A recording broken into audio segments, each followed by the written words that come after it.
Welcome back to the Interns podcast. This is Shutian, and I'm an intern at Ravenscroft Schmierer with Kelly Leung, our associate solicitor. So, Kelly, can you please tell us a bit about yourself? So I'm an associate at Ravenscroft Schmierer. I grew up in Hong Kong until uni, and I went to the UK for my university. I did LLB, and then I came back to Hong Kong for my PCLL at HKU, then started my training here at this firm. That's really good to know. We know that you joined us, was it January this year? As an associate, officially, yes, starting from January. What do you do as an associate? My practice area comprised of basically private client stuff and also some commercial civil litigation cases. So private client, I normally focus on wills and probate, so estate planning. I have some employment work, some divorce cases. With civil litigation, it's mostly like contractual disputes, or what's really popular nowadays is internet fraud. So clients come to us telling us what happened, they got scammed, and we help recover money, recover as much as we can for them. Wow, that sounds like a lot to handle. Which type of case do you find the most interesting to you? I like client-facing cases a lot. I really like interacting with my clients, so private clients is something that I do enjoy doing. I didn't expect to get into litigation during my training, but as I've become an associate, I've been more exposed to it. I've been more exposed to going to court proceedings, and I actually find it really interesting as well. So I do quite like it. Is there an area that you find the most challenging?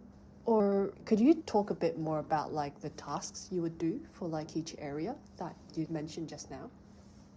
For example, with litigation cases, usually it's a lot of court proceedings, so we have to follow court deadlines, prepare certain documents, and file it. So it's very procedural. Whereas with private client cases, a lot of the clients that I deal with are overseas, so the nature of it is very different. Some of the times I haven't even seen my client in person. So, because I've got clients from Japan, Germany, South Africa, everywhere all around the world. So it's more dynamic and it's very different, the nature of the work. What kind of clients do you usually work with? So as a private client lawyer, I work with individuals and law firms from overseas. So as I've mentioned before, I work on a lot of cases that are cross-border, and sometimes I have to involve international lawyers to help handle the case. So we work alongside with lawyers, for example, again from Germany, from Austria, from Japan. Those are the top 3 lawyers that we work with. And individual clients, they basically come from all over the world. No matter where they're from, as long as they have a matter in Hong Kong that they want us to help deal with, then it's where they're from. Sounds like our firm is the first point of contact for clients to understand their legal rights and procedures they might have to engage in matters in Hong Kong. I think we're also the go-to law firm, the designated law firm for the German chambers and the Austrian chambers of commerce. So that's why we do have a bulk of clients from both Germany and Austria. Are we the only German desk in Hong Kong? Yeah, I believe so. I think Stefan, our managing partner, is the only German lawyer based in Hong Kong. This would give us a unique position in helping clients who are based in Germany or Austria. Yeah, exactly. Yeah. And we all know that AI has been a very controversial topic in recent years. I mean, it's had a lot of impact on the workforce, and organizations are incorporating it more and more into their systems. It's become such an integral part that we can't really live without. Just on your thoughts about it, has it changed the way you work? I think AI is extremely helpful. I'm pro AI. I think it's going to become even more helpful over the next years. What I find really helpful is doing summaries. So if I need to read over a long document, AI can obviously help me summarize the key points in a matter of seconds. So that's really helpful in saving time for me.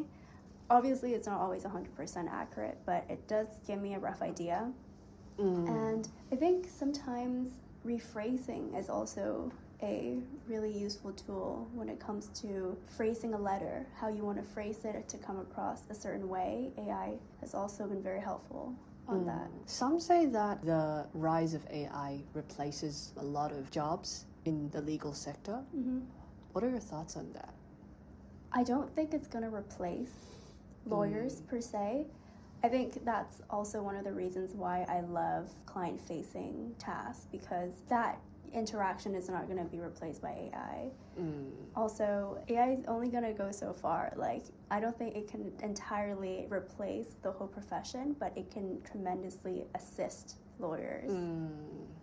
I know that you started off as an intern and campus ambassador at Ravenscroft Schmierer.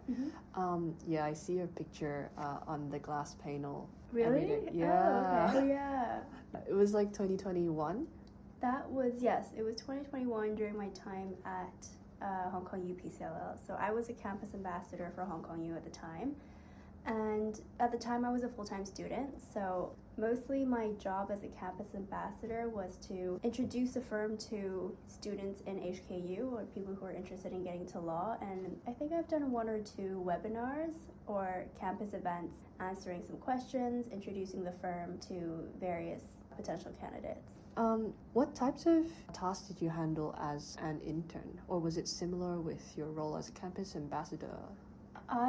Oh, it's very different because when I was an intern, I was mostly just assisting with whatever task was thrown at me at the time, or which lawyer or which member of staff needed help with. I think it was also reviewing contracts, reviewing a lot of documents, whereas as a campus ambassador, it's mostly attending events and talking to students, so I didn't have to do any paperwork at the time. Yeah, sounds like they're 2 very different roles. Yeah. Afterwards, you became a trainee solicitor with us. I've interned in a couple firms before, and that's also something that I would recommend law students to do, is intern in as many firms as possible and expose yourself to as many practice area. The reason why I chose to come back to Ravenscroft Schmierer was I felt like the firm really suited me. Like, people that I've interacted with or I've worked with, I got along with them really well, and I like more international cases that requires cross-border cases, like clients that I can work with from overseas, Europe, everywhere. So I think that's one of the main reasons is to get that exposure, that international exposure, so I chose to come back with Ravenscroft Schmierer. How did it feel to come back? Was it after a long time, or just maybe? It didn't feel that long because I did my internship in around 2020, campus ambassador around 2021 to 2022, and then I came back as a trainee right after I graduated from my PCL. So it was August 2022 that I came back as a trainee. So it just felt seamless. Like, it wasn't a long time. There wasn't a gap in between. Yeah, and you've worked here before, so it's like... Yeah, the thing is, I always say try interning at a firm first before you apply for a training contract, because you're going to be there for 2 years and you want to make sure you like the vibe and the people and the firm also like you. So it's good to have a little test run by interning at the firm, then make your decision whether you want to be a trainee there. So far, we've talked about your experience and growth as a legal profession, from a campus ambassador to now an associate at Ravenscroft Schmierer. If you could give one piece of advice to aspiring lawyers or students, what would it be? I stand by this advice, and I always tell students the same advice I do every time on a webinar or I'm at an event, which is to be open-minded. While you're training, really expose yourself to as many practice areas as possible and see which one suits you the most and which one you're most interested in. Then when you qualify, you can probably hone into that and niche that as your practice area. But again, yeah, stay open-minded. Thank you so much for sharing your experiences and perspectives with us. Your journey highlights the opportunities and growth at our firm, and it really shows a lot of what we bring to individuals who are aspiring to step into the legal profession. Thank you again for your time and your insights, and I'm sure they will inspire many people who are thinking of joining our team or just starting a career in law. Hopefully. So thank you for having me.